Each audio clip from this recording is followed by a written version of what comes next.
كما كنقولوا في الامثله الشعبيه ديالنا، عربوا الدار على باب الدار. شوفوا معايا غير الدخله ديال العماره ديال هذا العقار هذا كي داير. شوفوا معايا الديكورات الحديثه اللي وصل ليها العقار المغربي. شوفوا معايا كاين لاسانسور، الدخيله، كلشي بلا بياج، كلشي مغلف، كاينين دي سبوت كلهم بديكورات اللي هما حديثين.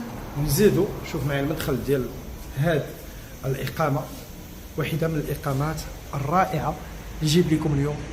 كنتمنى تنال الاعجاب ديالكم. كنقول لكم اعزائي المشاهدين، الف مرحبا ومرحبا بكم من جديد مع طريق في العروض العقاريه المتميزه وفي العروض العقاريه الفاخره. بقاو معايا وجيو تشوفوا شنو كتخبي علينا هذه العماره من شقق، من رفاهيه ومن اتقان وجوده. سيداتي سادتي، الف مرحبا ومرحبا من جديد مع طريق. انا وصلت للشقه باش غادي نكتشفوا جميع هذه الفخامه، وغادي نشوفوا كذلك الفينيسيون فين وصلات واحدث ما كاين في السوق من ناحيه ديال الديكورات. كنتواجد اليوم في احدى الشقق ولا في احدى العمارات اللي فيها مساحه ديال كل شقه ديال 155 متر، وكاينه 175 متر مربع. هانتوما هنهضر اجمالي على الصالونات فقط، لا هذا الا المدخل، ومازال مفاجات اخرى اللي غادي تشاهدوها معايا اعزائي المشاهدين. كنتواجد بالضبط اليوم بكم بمدينه مكناس، مدينه التنافسيه الايجابيه، مدينه الاثمنه كذلك اللي هي منافسه جدا. وبالصح حتى بالنسبه للطريقه كيفاش كيتصاوبوا الديور والعقارات من ناحيه ديال الفصاله ما كنعرفوا الا واحد الاجتهاد، والاجتهاد اللي هو كبير. نظره اجماليه وشموليه لهذا العقار. كاين سيداتي سادتي العماره اللي كاين فيها دابا فيها كتوفر على مرآب، على مصعد للسيارات، وما يزيد هذا العقار جمال الا وهي المنظر والاطلاله اللي هي رائعه. الاطلاله اللي كيطلب منها الصالون، عندك واحد الشوفه ولا واحد المنظر اللي هو فارغ امامك، نظره اللي هي طويله. مثلا كنتي جالس الصالون ما غاديش يكون عندك كما كنسميوه الفيزافي من الصالون، من الغرفه ديال الوالدين اللي هي من احدث الغرف والغرف العصريه بما بات يسمى ولا اللي كيتسمى انهم داك لي سويت بارونتال. غرفه بما لكلمه من معنى، غرفه حقيقيه، غرفه رائعه. شوف معايا مثلا هذا فقط الا الحمام ديالها، هادو لي زاكسيسوار اللي غاديين مع الحمام. شوف معايا المبل ديالها كيفاش جا بهاد لاتوش ولا بهاد اللمسه الذهبيه. عندنا الفاصل الزجاجي اللي كاين ما بين الحمام وما بين الطواليت. الالوان اللي تختارت ماشي ديك الالوان اللي كتشد مثلا اللي كان ديك الاوساخ ما الى ذلك. اما في الجهه المقابله ولا الجهه الاخرى فعندنا دريسينغ او بلاكارات من كلتا الجانبين للوالدين.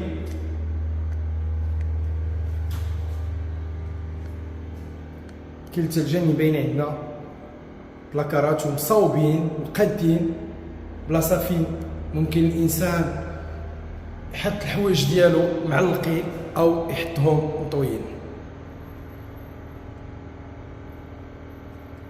اما بالنسبه للغرفه فهي غرفه اللي متسعه، غرفه بصباغه ديال الديكور، كل واحد كيفاش كيشاء له يسميها، خيال او بلاتينيا وما الى ذلك من انواع وماركات، وفيها بالكون ديالها. اذا سيداتي سادتي كنتواجد بكم اليوم بالضبط بمدينه مكناس، ومن القلب النابض لمدينه مكناس كنبث لكم هذا العقار بالضبط من حمريه، وعلى مقربه من شارع الجيش الملكي.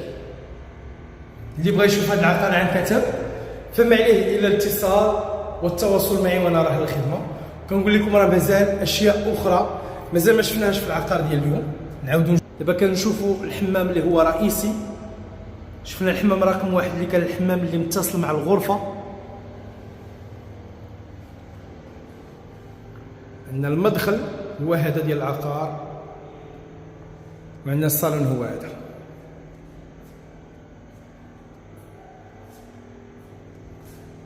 لوحة فنية رائعة متكاملة الجمال، وكنتمنى تكون من نصيب أو من نصيب إحدى ولا أحد المشاهدين الأعزاء.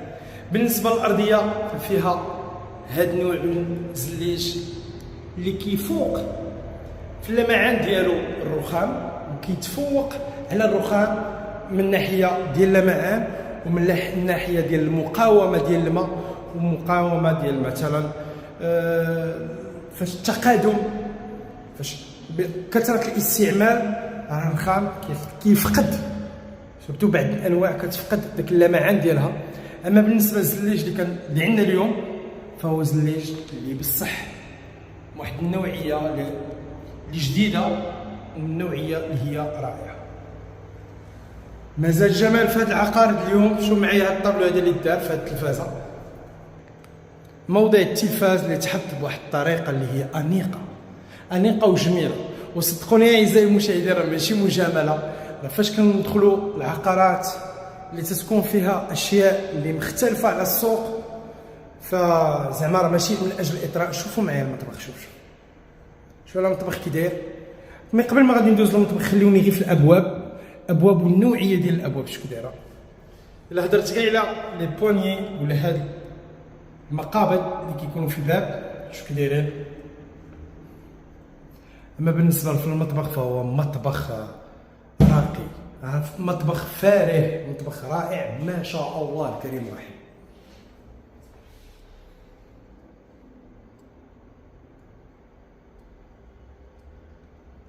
وعاد راه ما كتبانش الصوره واضحه بالفيديو. اي واحد بغى يشوف هذا العقار فهم عليه الا اتصل او تواصل معي ويجي يشوفه في عين المكان، وراه انا متاكد ان راه غادي تكون عنده نظره اخرى لهذا العقار. بالنسبه للمطبخ دايرين فيه حتى البالكون ديالو، المكان المخصص مثلا فين يدير الانسان الشوفو ديالو، فين يدير اي حاجه متعلقه بالمطبخ. بلاكارات عندنا في كل الزوايا ديال هذا المطبخ، احسن وانجع استغلال للمطبخ. بلاصه فين دير الميكرووند، بلاصه فين دير الفرن، بلاصه فين دير الثلاجه، بلاصه فين دير الكافيتير، بلاصه فين دير كل شيء. اللي نتقدم بكم وغادي نشوفوا اخر شيء بقى لينا،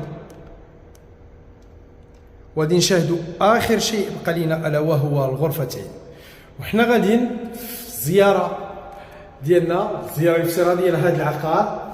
كنبغي نقول لكم الثمن ديال العقار ديالنا ديال اليوم هو الثمن بالمتر مربع الواحد. كما قلت بالنسبه للمساحه فهي 155 175، وبالنسبه للثمن فهو 7000 درهم للمتر مربع الواحد. 7000 درهم من اجل ايجاد المبلغ ولا الثمن الاجمالي فيكفي هو القيام بالعمليه الحسابيه هي الضرب ديال 7000 درهم في 155 او في 175.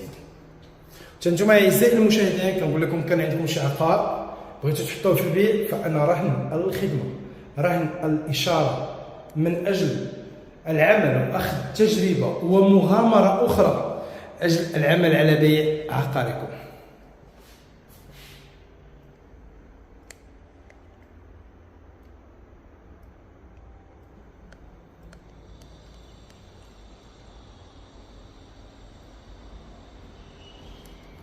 هذا كان عقار فاخر وبما للكلمة ما المعنى. كنتمنى يكون نال الاعجاب ديالكم ما قدمت لكم، وكذلك الشرح كان واضح.